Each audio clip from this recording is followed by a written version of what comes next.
I'm Thierry Hélin. I'm the Deputy Group CEO of the Pierre et Vacances Center Parcs Group.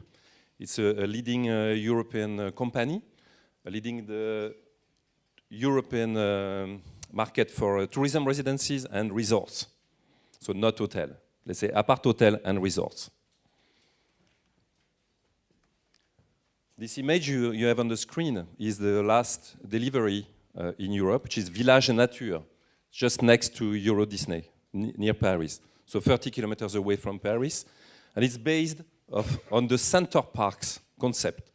The Center Parcs concept I will explain a little bit later on the slides, but this is the perfect illustration of what Mr. Hugo has been explaining about the family travel and business in the leisure industry.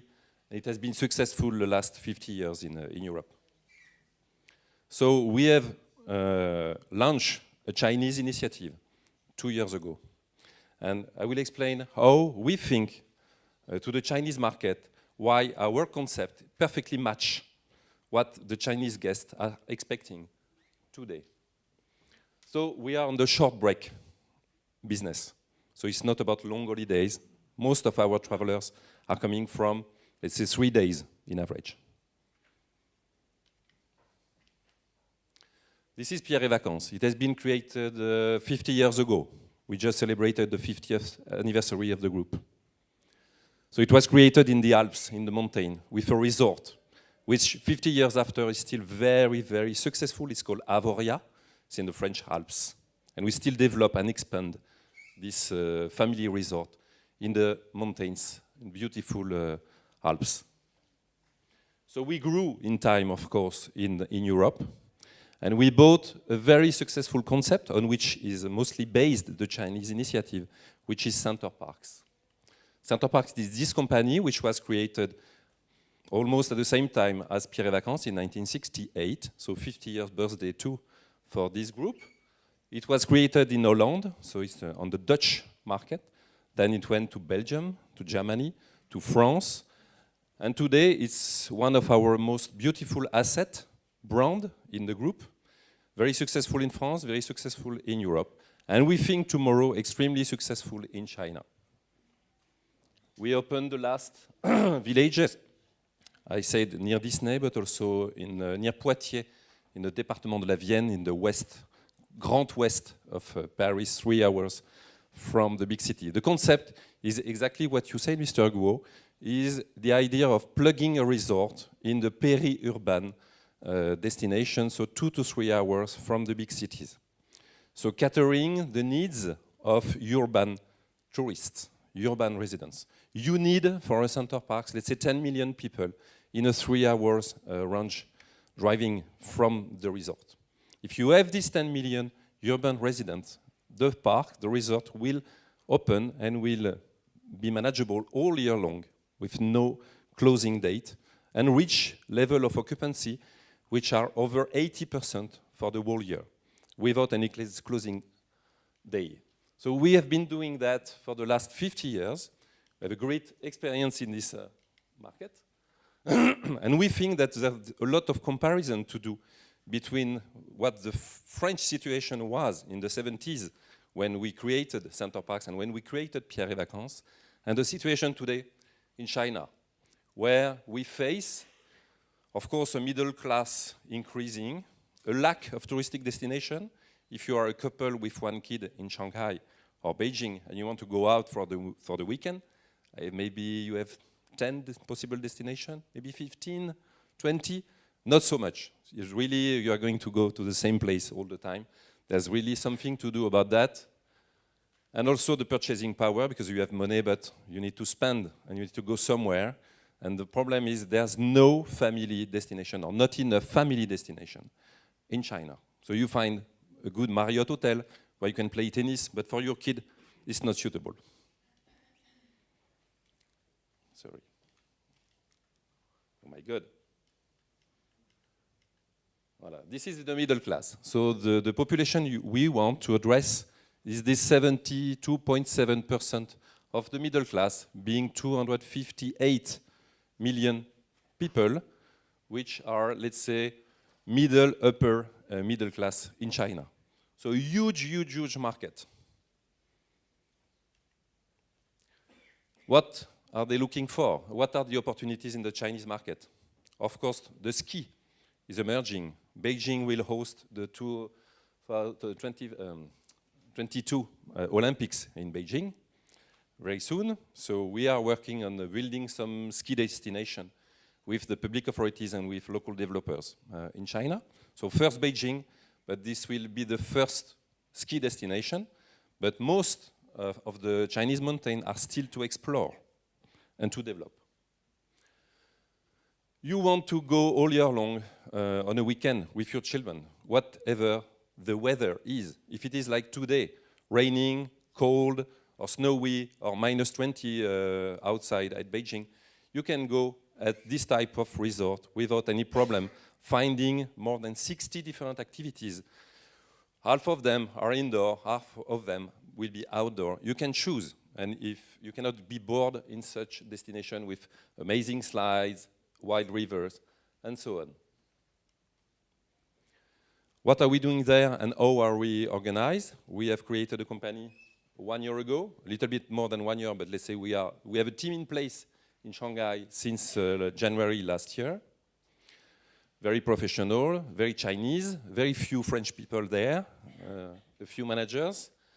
The CEO is Chinese and has developed an hotel brand fully in China the last 15 years. We have a partnership with a big Chinese player, which is HNA, so Hainan Airlines. But we also have what I call multi-layer partnership, because HNA is just a partner in the joint venture, providing the capital. But we have a lot of partners which are developers and also financial parties like China Development Bank Capital, and other banks like Bank of China in this country. HNA has taken a 10% stake into Pierre et Vacances Center Parcs, so in the listed company in Paris, to align, let's say, the interest and to be into the corporate governance of the group, just to show you the importance it can have for us in terms of future development of the group. The biggest real estate developers of China are our partners. Country Garden is #1 private developer in China and is extremely interested in this type of product. Why? Because it's a national priority, which is defined by the government. And also because it's a way to bring, let's say, an IP to the province of China and use this touristic destination as a leverage also to obtain permits and urbanization in China, in the province of China. What is expected by our guests in China today? As Mr. Guo has already given a flavor, they want to cut from the urban, the job, the stress, the work. They want a unique environment, unique landscape, beautiful architecture to feel out of the urban game. That's what we have been doing in Avoria 50 years ago, inventing the mimetic architecture, and it's still amazing how it works. So you need to go out and to find the good atmosphere. The guests want to come back to fundamentals. Nature, wellness, but first of all, family and friends. So let's reconnect to the family, reconnect to the relatives, take time for you, and stop moving everywhere with sightseeing and touring, etc. So this is one of the key things. For that, they need, of course, nature, but also, not forgetting, everything digitally connected. You need fast booking, easy, cashless payment. You drive in, you check out on a digital way. You can deliver anything to your apartment or your villa, just clicking on your smartphone. So nature, but with a lot of IT around to ease your stay and to facilitate everything for the family and the children, to choose any activity available and go there 5 minutes after. People in China, it's nothing to say that they are too stressed. They need a break. They are too busy and they feel guilty with the family. They have a lot of money. most of the couples, the two, are working in Shanghai, Beijing, and Chengdu, and so on the big tier 1, tier 2, tier 3 cities of China. But they have a lot of money, but they have no time to spend. So they need to be helped by us to do that. They also search for health, because pollution is something which is very, very heavy to live in China on a daily basis. So healthy body, healthy mind, happy life. They want to cut from that and go to really resorts which take nature in board and real activities with animals, with this sort of housing that we build in our resorts, which are just amazing to live in. Because you live in a very natural house, built in wood, by hand. Everything is made by hand inside, but you have a spa, you have a sauna, you have a hammam, you have every facility which is modern and easy to use in the villa. So short break paradise, we think, is a good reply to what Chinese guests are expecting today. The DNA of the product, of the Center Parcs, which will be called Sun Parks in China, we will not use the Center Parcs brand, are based on these pillars, which are, of course, the activities, as I say, the quality of the accommodation. So it's not an hotel. You are not in a very small hotel room. You are in a big apartment or a big villa most of the time. So you have space and you have everything you want to live inside your space as you wish. So freedom is the key. If you want to cook by yourself, you can cook by yourself. If you want to go to the restaurant, you go to the restaurant. If you want to have everything delivered at home, you can. Wellness, of course, there's this quest for health, I've said. So spa, treatment, but maybe sometimes also medicine can help the Chinese guests to come back to something which is very important for them, which is health. The level of services we have in our resorts will be even higher in China. Chinese guests, they want to be serviced. When they come, they want somebody to take the luggage. They don't want to carry the luggage to the cottage and go back to bring the car to the parking and so on. So the level of service and the premiumization of the resort will be, it will be the case in China. Nature, natural surroundings, forests, but a lot of interactivity that we have to organize between wildlife, but also the green itself. That's what is awaited today, and the most successful Center Parcs we have today is based on that, the one in Poitiers, in a partnership with a very famous wildlife cinema producer, movie producer, which is Jacques Perrin. Some of them probably know.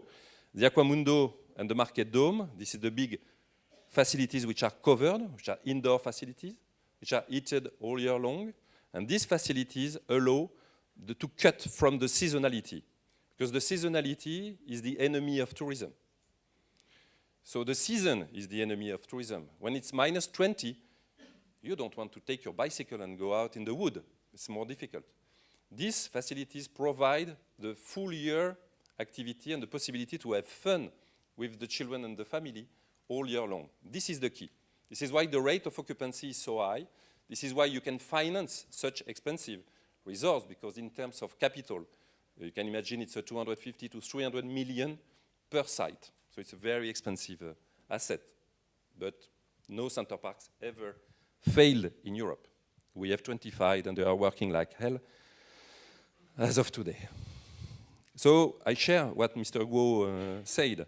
People are coming from tourism and going to vacation. The market is changing. What they wait for is changing very fast. From travel to experience. We don't want to travel so much, but we want to experience. So the experience with the wildlife, as we have on our parks, when you can hide yourself and look at the fox feeding, something amazing. Looks simple, but people love that. You do zip wire in the forest, acrobranche, or you make just your baby learning to swim. This is amazing family experience. So that's what the Chinese guests are expecting from us, and not running away all the time, as Mr. Guo explained perfectly. So why do we tick these boxes? Artificial versus nature. Many stops of the sightseeing and touring everywhere, versus one stop in the beautiful surroundings. Only the children can go to the summer camp, but with us, the free generation are being our guests. So the baby, the family, the couple, but also, you know, in China, which is something very important, the grandparents. So at least 2 of them are there with the family, and you need to offer them something. If I speak about the ski, for instance, the ski is important in China, but after ski is even more important. Because on 5 people, you will be maybe 1 skiing, but you have 4 to occupy. Why are we successful? Nothing is open yet. We are just on a project basis. So if we have signed, let's say, today 10 resorts in China, signed only. We have 25 in the pipeline, so it's going quite fast. But we have a good success in with the local authorities. And I am in charge of China myself. I didn't tell at the beginning. But when I go in China and I meet the governor and the people from the province, they are extremely enthusiastic.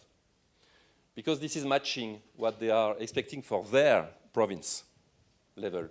Pollution, health and safety, the rise of organic. They claim back the natural environment in the provinces. What have been given to factories, they want to claim back, to give back to their inhabitants, to reopen the park, to create a resort. So we are really well guested when we meet these people in China. From factory to tourism infrastructure, the level of the tourism infrastructure is quite low in China. Yet, the infrastructure, the road, the train is extremely good, better than Europe. But the tourism infrastructure in itself is insufficient. So we need more about that. So local and heritage tourism is really the key thing in China, but it's going also with real estate because we are based on the real estate development. And what we see is the market is not organized in China. So there's a lot of space to create value in China, also by the retail, but also by institutional investor market to create this touristic platform in China. Thank you. Okay. Thank you very much.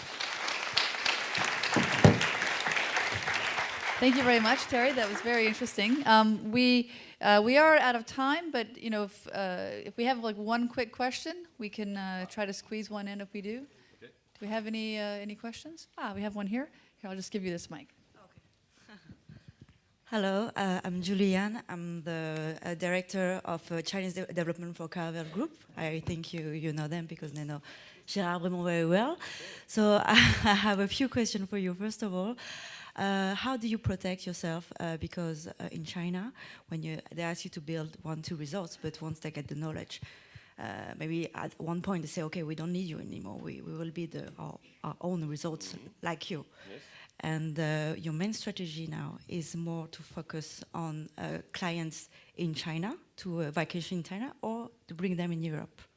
No, first in China. Yeah. So China for Chinese, because this is the national priority. And as Mr. Guo explained, it's also the biggest domestic market. So you have billions left, but, okay. But it's the biggest domestic market of the world. Yes. So to be present there, to grow there, and to build a leader platform of tourism there, is for us, it can be the size of Pierre et Vacances Center Parcs today, can be reached in 10 years.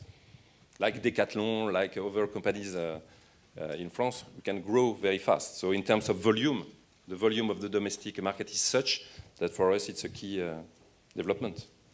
Rather than try to make Chinese come to our destination, because we are short break destination. If you come from China, you can pass through and go to Village Nature near Disney, visit the Disney park, go to Paris and so on, but you will stay 2 to 3 nights.